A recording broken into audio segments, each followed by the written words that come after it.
Iron Harvest is an alternative take on the history of the 1920s. Taking inspiration from this time of industrial change, Iron Harvest's fictional states and characters find themselves in the aftermath of the Great War. Huge diesel-fueled machines, invented to serve humanity, have only lifted warfare to another level, and mankind has had to realize that the war that was supposed to end all wars has ended nothing. Polania is an agricultural state, far from being a military superpower.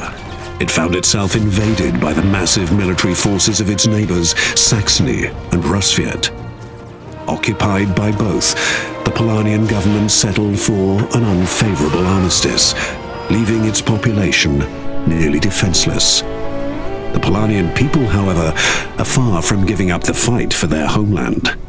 On the brink of defeat, a growing resistance was just waiting for the right hero to lead them to victory.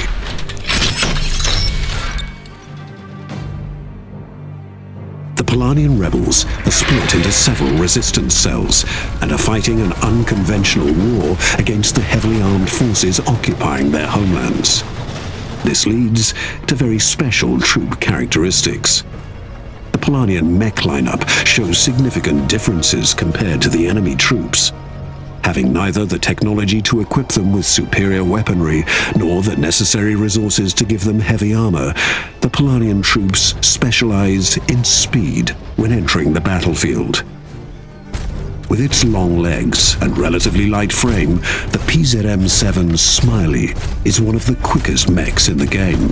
Whilst reconnaissance is the first and foremost aspect of this unit, it is equipped with a high-range cannon, perfect for taking out damaged enemy units from afar.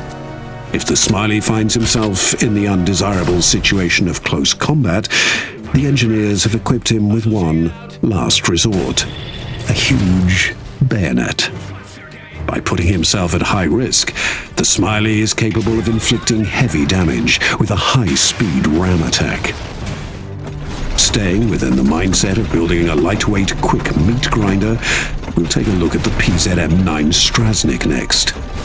Being mocked by enemy forces as a walking trash can, their laughter stuck in their throats when its two massive side-mounted double-barrel machine guns open fire. Being able to move and fire at the same time makes the Strasnik the predestined anti-infantry weapon of the Polanian army.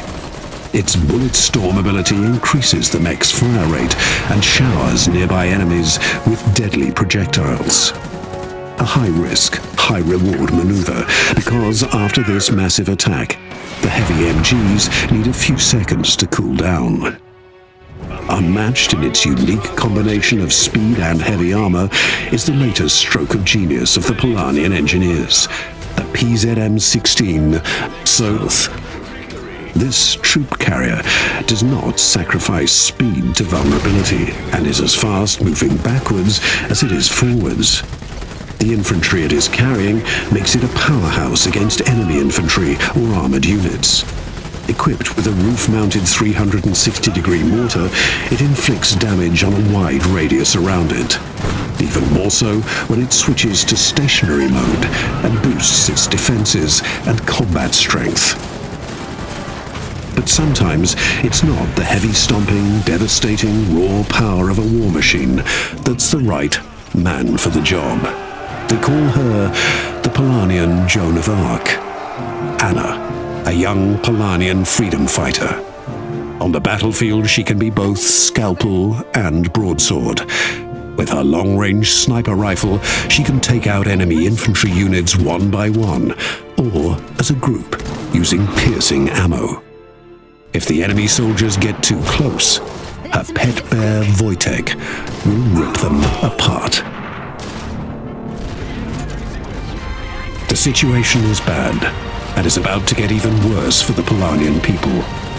The Polanian resistance is fighting a more and more hopeless fight. Their only hope is peace.